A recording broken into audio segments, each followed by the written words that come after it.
Hi there. So happy Wednesday. We are almost a week out from being done with school. Here is Bella saying hi. Bella, the people actually look for you in here.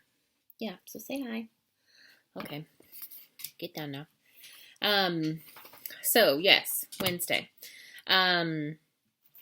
Keep working hard on your All About Me project. It is all due on the 21st. If you happen to not see my message yesterday, Mr. Sherman cut off all work for the 21st of May. So that is next Thursday. So you have a day less to get work done, but next week's pages aren't hard at all. I emailed all of your parents on Monday, I think, or Sunday, about the parent letter. I've already received a couple, and some are already working on it. So, Bella, go lay down. So make sure your parents know about that and are prepared to respond in that way. So that's a page that they have to do for your book. It's page 16, I believe. Even page 16. So, nope, it might be 14. I don't know what page it is, but it's the last page of your book or your project. So make sure they're working on that. I think that's it for today. So I'm continuing with my favorite books of this week. And today is Caps for Sale. We used to read this all the time as kids. I don't even know how to pronounce this name, but that's who it's by. F's for Slobodkina, maybe? I don't know. But this is Caps for Sale. And here we go. Once there was a peddler who sold caps. A peddler is just somebody that sells things, usually out of like a wagon or something. But he was not an ordinary peddler carrying his wares on his back. He carried them on top of his head. First he had on his own checked cap, then a bunch of gray caps, then a bunch of brown caps, then a bunch of blue caps, and on the very top, a bunch of red caps.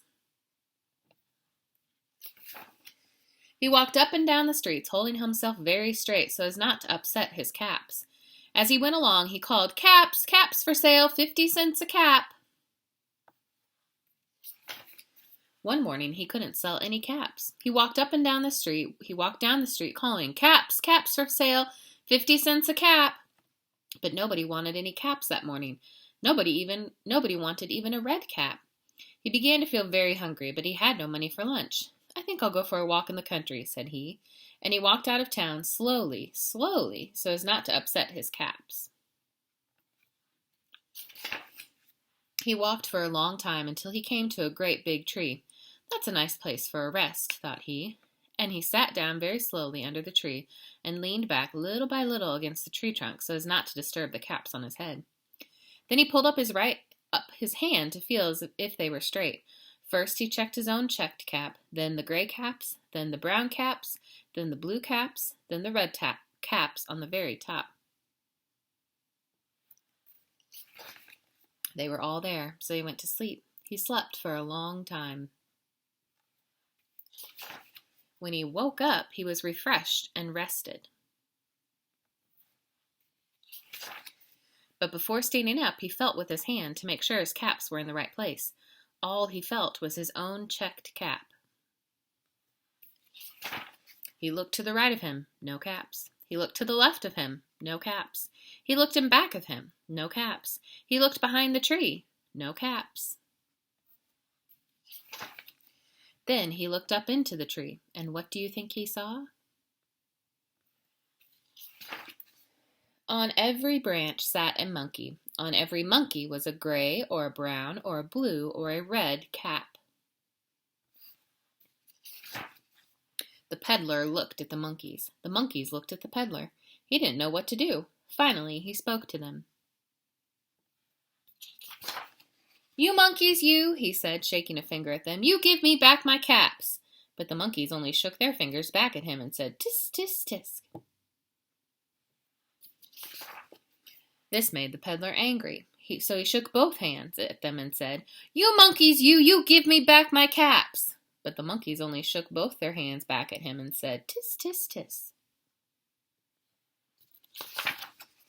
Now he felt quite angry. He stamped his foot and he said, "You monkeys, you better give me back my caps." But the monkeys only stamped their feet back at him and said, "Tisk, tisk, tisk." By this time the peddler was really very, very angry. He stamped both his feet and shouted, "You monkeys, you must give me back my caps." But the monkeys only stamped both their feet back at him and said, "Tis, tis, tis." At last he became so angry that he pulled off his own cap, threw it on the ground, and began to walk away. But then each monkey pulled off his cap, and all the gray caps, and all the brown caps, and all the blue caps, and all the red caps came flying down out of the tree. So the peddler picked up his caps and put them back on his head. First he checked his own checked cap, then the gray caps, then the brown caps, then the blue caps, then the red caps on the very top. And slowly, slowly he walked back to town calling, "Caps, caps for sale, 50 cents a cap." The end. That's it. So that was Caps for Sale. Pretty straightforward book, but we used to just love it and would read it all the time or request to be read all the time. So I hope you have a great Wednesday. Don't forget to do Write About It Wednesday. You have one more next week, and then I will see you back here tomorrow. Have a great day.